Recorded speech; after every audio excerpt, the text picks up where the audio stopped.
Bon, j'ai beaucoup de chance. Je suis avec Bernard Amsalem. Bonjour Bernard. Bonjour. On se croise souvent à la Ligue sur des événements comme il vient de se passer aujourd'hui. Aujourd'hui et hier, je rappelle qu'on est sur l'Union Méditerranée d'athlétisme. Tu en es le président depuis 2011. Depuis la création. Depuis la création. Explique-nous un petit peu sur nos licenciés en région sud. Vaguement, qu'est-ce que c'est cette Union Méditerranée d'athlétisme et qu'est-ce que ça peut nous apporter et quelles conséquences ça a? Alors d'abord, l'Union méditerranéenne, c'est l'association de tous les pays méditerranéens, toutes les fédérations donc méditerranéennes d'athlétisme.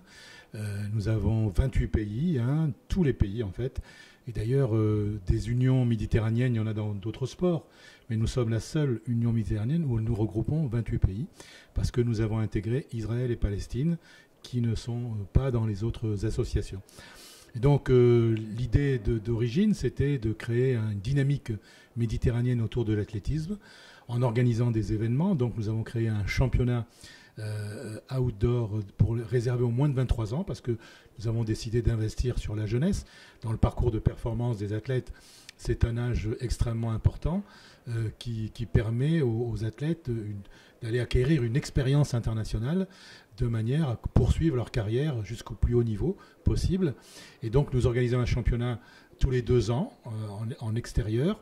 Et puis nous avons rajouté depuis la livraison de la salle de Miramas en 2019 un championnat indoor, donc en alternance. Il y a l'indoor, l'outdoor. Là aussi, l'idée, c'est de réunir tous les pays. Et vous savez que l'indoor dans les pays du Sud, il n'y en a pas. Enfin, il n'y a pas de stade couvert. Et donc, ça permet aux athlètes des pays du Sud de pouvoir pratiquer l'athlétisme l'hiver aussi. Et donc, pouvoir se concurrencer, se défier par rapport à d'autres jeunes, toujours pour les moins de 23 ans.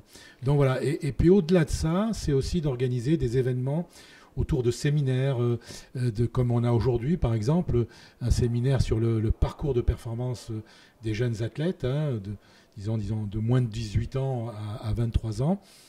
Chaque fédération représentée nous explique un petit peu leur système.